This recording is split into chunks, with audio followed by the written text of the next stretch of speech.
Hello again. So let's get a little bit more into the details of this course.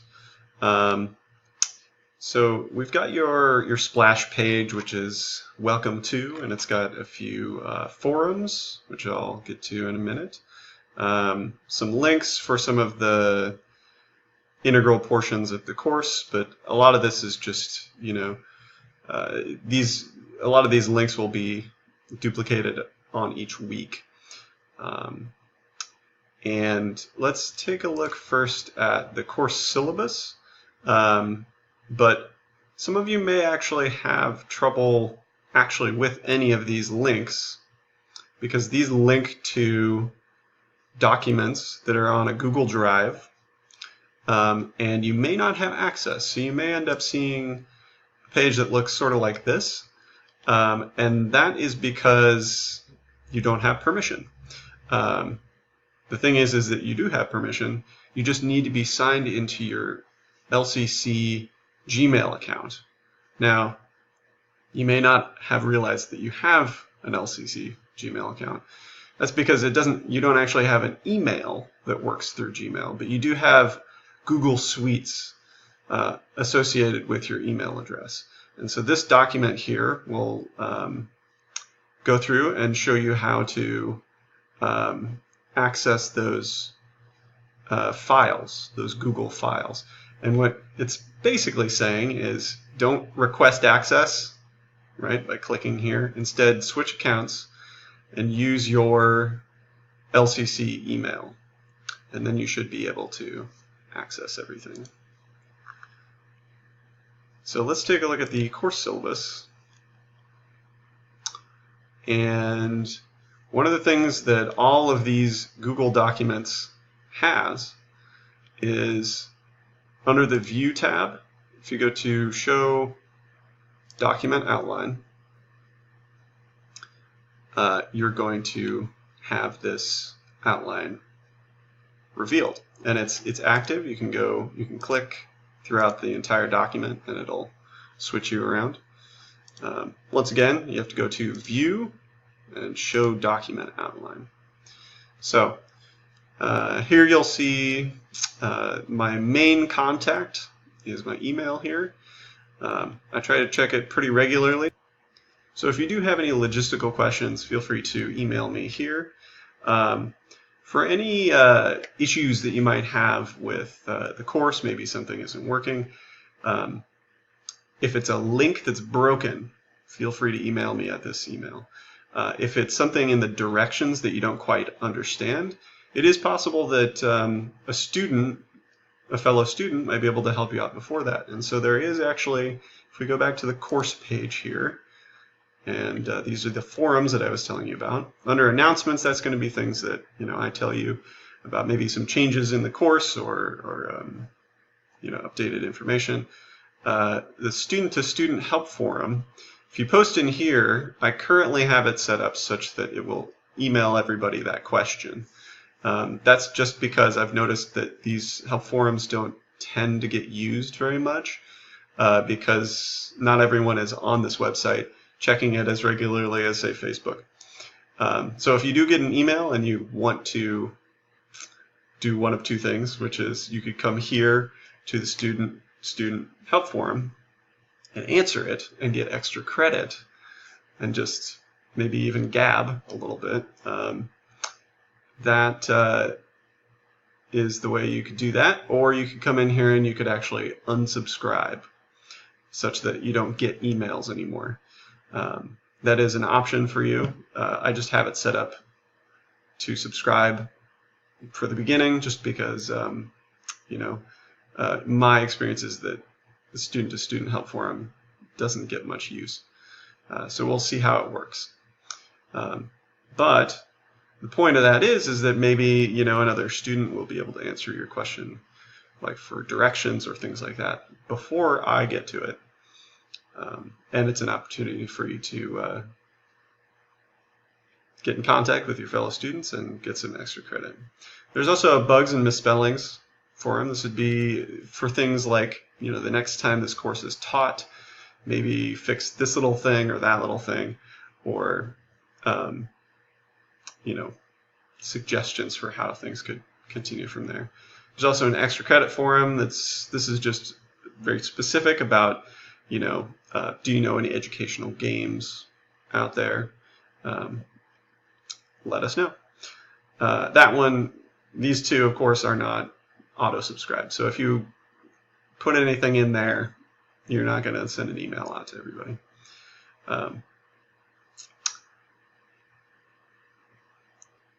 So back to the syllabus. Underneath the email here, I've got office hours, and what I've been using, or what I used last term, nobody actually used it as well, but I do make myself available for office hours using something called Zoom online. It's free.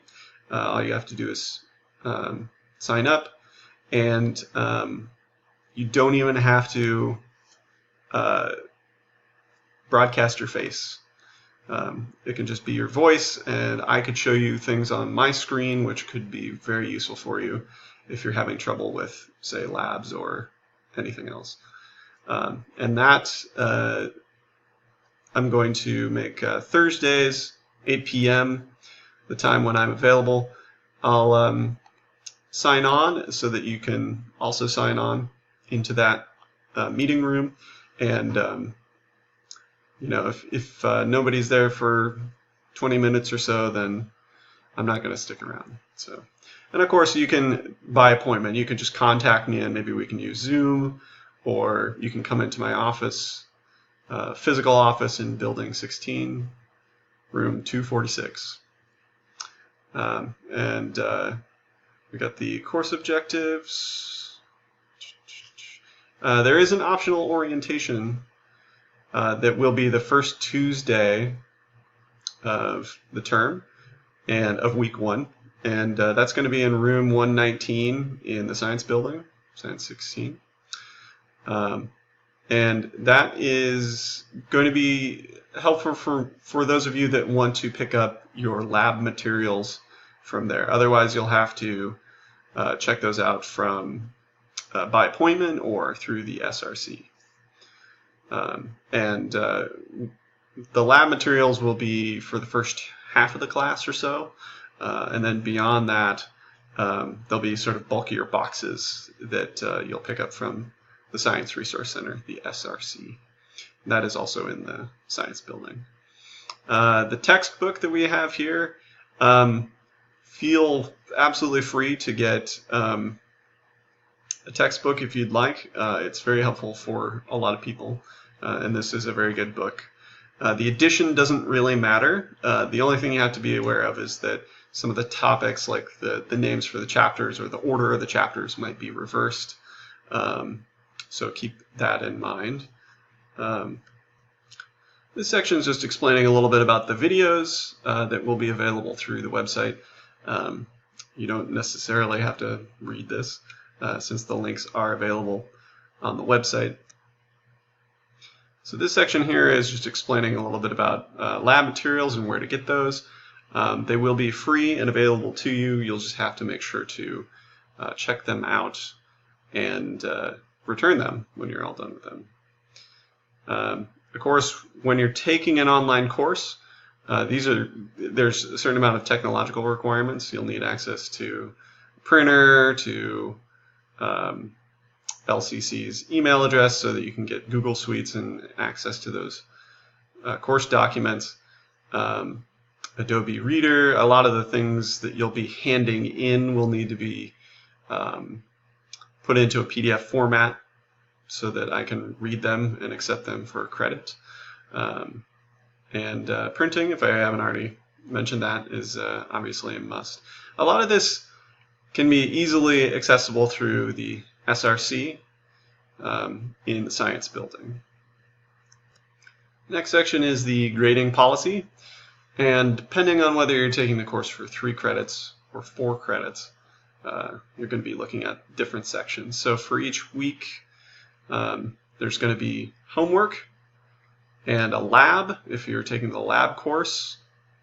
There will also be a field trip, obviously not every week, but that will be worth 10% for everybody. And there are 3 exams, and those are further down here. Each exam is going to be non-cumulative. So first exam is just going to be for, it's during week 4 and 5, and it's for everything before that. Exam 2 is during week 7 and 8, and it's only going to be for the section since the last exam. And what we would call the final is really just a third exam with all of the material not covered by exams 1 and 2. So exams are going to be closed book, closed note, and you're going to need to take those in an LCC testing facility on campus. If you need to take tests not in these facilities, say you're not anywhere near any of the 3 campuses, then you'll need to arrange that through a testing center. You'll need to email me, and then we'll have all that set up. For this course, there really isn't an attendance policy, just because you're not really attending an in-seat course. However, do make sure that you are on top of all of your assignments, because now I have it in here that late work will not be accepted, and that's really just to make sure that you keep yourself on track. Because if for some of you, maybe you've never done an online course before, some of you maybe you have, but it is the sort of thing where the only person holding you accountable is you. So it can be very tough for even veteran students to do an online course. You need to make sure that you're on time, because it's very easy to, get behind, and then you never end up quite catching up. So make sure that you're on top of everything. This is mainly for you, not necessarily for me. Just make sure that you're on top of it. And the Science Resource Center, here's some more information about this. If you do need to find it, it is a great resource. I've mentioned it obviously a lot, but they have tutors, they have books for you. You can even eat there, have study sessions. They've got rooms separate for those. It is also where you'll be able to pick up your lab supplies. And if you do intend to use the SRC at all, or even you don't, here's a link to the CRN numbers, because as of making this video, they haven't come out with the new ones for this term. But this is a way that they get funding.